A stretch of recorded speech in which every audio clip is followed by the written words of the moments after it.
Alam niyo po, 7 anibersaryo ng EDSA ang dumaan nung ako ay nasa loob ng PNP Custodial Center. Bispiras po ng EDSA noong 2017, nung ako ay di makataruhang ipinakulong ng rehimeng Duterte na isang trying hard pero duwag naman na diktador. Kinikwento lang po sa akin ng aking mga staff, mga kaibigan at kakilala na mga nag-a-attend doon ng rally na dahil daw malapit lang ang krame sa rally, linalakasan na lang ng mga nananawagan sa aking paglaya ang sigaw. Baka sakaling marinig ko sila. Nakakataba po ng puso. Hindi ko man yon narinig. Sobra ho ang pasasalamat ko sa inyong suporta. Hindi man ako naka-attend ng mga nakalipas na paggunita ng EDSA, andyan lagi po ang pakikiisa ko po sa inyo. Isa lang ang ating mga pinaglalaban. Diba? Ngayon, patindi ng patindi ang mga propaganda para sirain ang diwa ng EDSA. Dahil alam nila na hanggat nananatili na buhay ang EDSA, hindi sila magtatagumpay sa kanilang mga agenda. Massive disinformation and historical revision aim to make it appear that the EDSA People Power Revolution was the cause of the country's suffering, thereby dishonoring the act of courage and sacrifices of many of our countrymen to end violence, to end corruption, to end tyranny. Sa lahat na mga lumalapastangan sa diwa ng EDSA para isulong ang tsa-tsa, mangilabot naman kayo.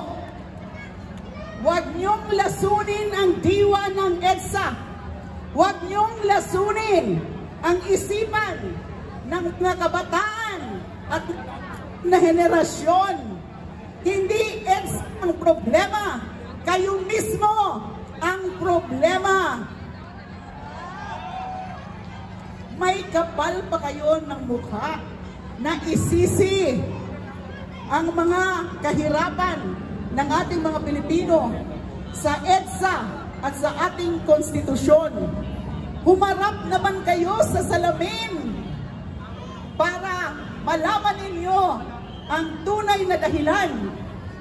Hindi na kayo nahiya dun sa maraming mga Pilipino na buong tapang na hinarap ang mga tangke at mga armadong sundalo dito sa EDSA para wakasan ng diktadurya.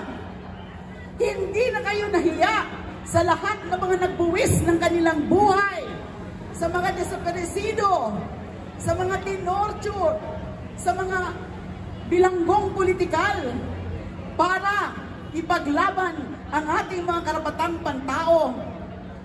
Hindi na kayo nahiya sa pangbabaliktad ng ating kasaysayan para sa sarili niyong interes at walang katapusang kasatiman.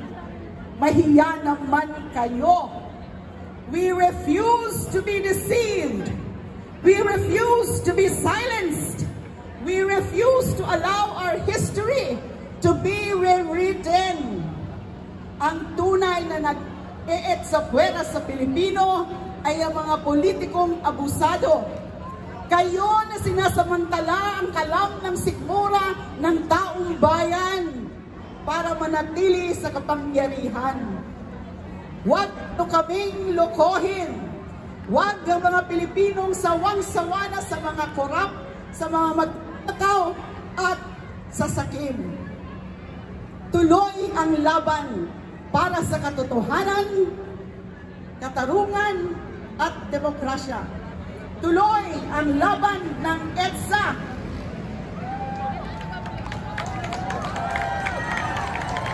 At biguin ang Chacha. Mabuhay ang diwa ng EDSA, mabuhay ang sambayanang Pilipino! Mabuhay po kayo, Senadora.